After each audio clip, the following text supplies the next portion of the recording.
Verse 6. No, stay here. Is Luke 4, 24 to 30. Let's look that up in my Bible. Okay, hi. Oh, she's looking at me. Welcome to Every Day with Jesus.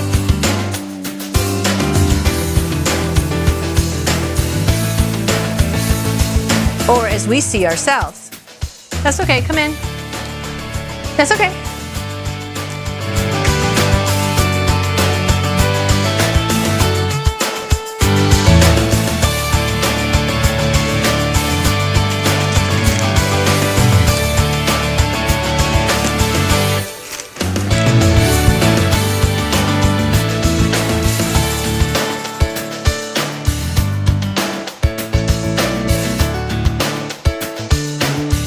The chapter title here is Paul Preaches at Rome Under Guard. So let's remember, he's, under prison guard, but he's still preaching because he's awesome. And it's really exciting to me because Paul could have been all like, boo-hoo, I'm going to sit here, I'm going to pout, I'm chained up, I can't do anything. But instead he was like, no, give me a pen and some paper, or a quill and a scroll.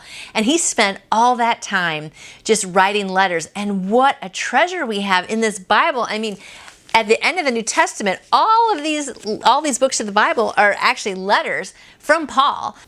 There is a mighty battle going on for the control of your mind. Stay alert. We can choose, are we going to feed our mind with the bad, negative stuff and watch news and depressing stuff or things that pull us away from God? Or are we going to spend time every day with Jesus, because Jesus is calling us, right? Remember, they say you are the 5 people that you hang out with. So who are you hanging out with and who are you listening to and taking counsel from? So you do take time to spend with God and play some praise music also. Praise music is awesome. And I'm telling you, the moment you put that praise music on, it's like your heart is just lifted. You're looking up to God, focusing on Him, and all the worries of the world go away. So these people knew Jesus. They should have been all the more in awe of God's power and authority clearly on display in Him. That I just love. I love that the friends were faithful to not only realize their friend needed something, but to realize Jesus could be the solution to the problem. And then even when they brought Him and they couldn't get in the door, they went up on the roof and they dug, the tiles apart and dropped Him down in there because they wanted their friend to be healed. I mean, I hope I am always a friend like that, because people need to hear the good news from you. I just love that, don't you? The presence of God. That was really good. Okay, sorry. I digress. That is just so great. I love it. As we're on earth, we'll have some. As long as we're on earth, He'll have that.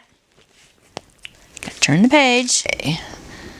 Just a little bit. Okay, there we go. Okay, here we go. Oh, it's okay. Ready? You gotta smile for me. Smile, Mandy. Welcome to the chosen day number 12. I forgot what it was. Oh yeah, rejected. Here we go. Rejected. As the saying goes, familiarity. Udfa. Ufda. What does that mean? Ufda. UFF. Hang on. Sensory overload. How do you say it though? Ufda. Okay, I like that. All right. I had it right. Okay, fine. Ufda. There you go. Still a small voice. Okay, we're just going to stop there. Conscious influence is prideful and unchristian. And entreaty, okay. If Joe resists Bob's entreaty,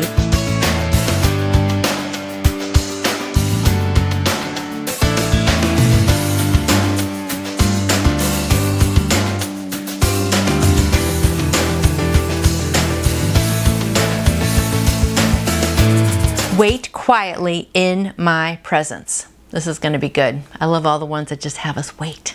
Wants to admit that we're sinful, because if you really admit that you need Jesus, it's really saying, I'm weak, I'm a sinful person. But that is the correct answer, because we are. What should they do? I'm just going to read the whole thing. It's not that long. And the word of the Lord came to him. What are you doing here, Elijah? He replied, I have been very zealous for God, the Lord Almighty. The Israelites have rejected your covenant, broken down your altars, and put your prophets to death with the sword. And I am the only one left, and now they are trying to kill me too. It's all like boo-hoo, boo-hoo, right? Certain experiences in modern society have been garnered with the reputation as being unpleasant, or at least not look forward to. Examples might be renewing your driver's license at the DMV, having a root canal, or meeting with an IRS agent for an audit of your tax return, or for Mandy, going to get her hair done. She does not like haircuts. In 5 years, I mean, most things that we get so upset about aren't going to matter, especially for eternity. So just learn to let things like a duck roll off your back. You know how ducks, the water just rolls right off? That's a good lesson. Just let things roll off like a duck. Or we don't even ask. It seems like sometimes we come to God as the last resort instead of our first choice, right? So you know what? He hears all of our prayers and requests. He knows what's going on. And what he wants most is for us just to come to him and be quiet and just still our minds and still our hearts and just focus on him. He wasn't in the big rock earthquake, and he wasn't in the wind, and he wasn't in the fire. What was he in? The still small voice. And then here is a great couple verses that everyone should have memorized, right? Verse 8, for it is by grace you have been saved through faith, and that not of ourselves. It is the gift from God, not of works, lest anyone should boast. Oh, the amazing grace of God. I hope you have a prayerful day, and I'll see you tomorrow. So I hope you have a great day adjusting to God's new plan, and I will see you back here tomorrow. So don't worry that you're not rich and famous. Actually, it's a good thing in God's eyes. And I hope you have a wonderful day realizing that even though we look like paupers to the world, we are children of the King. Have a great day. And go out there and be a great missionary for God today. And you have a great day, and I'll see you tomorrow.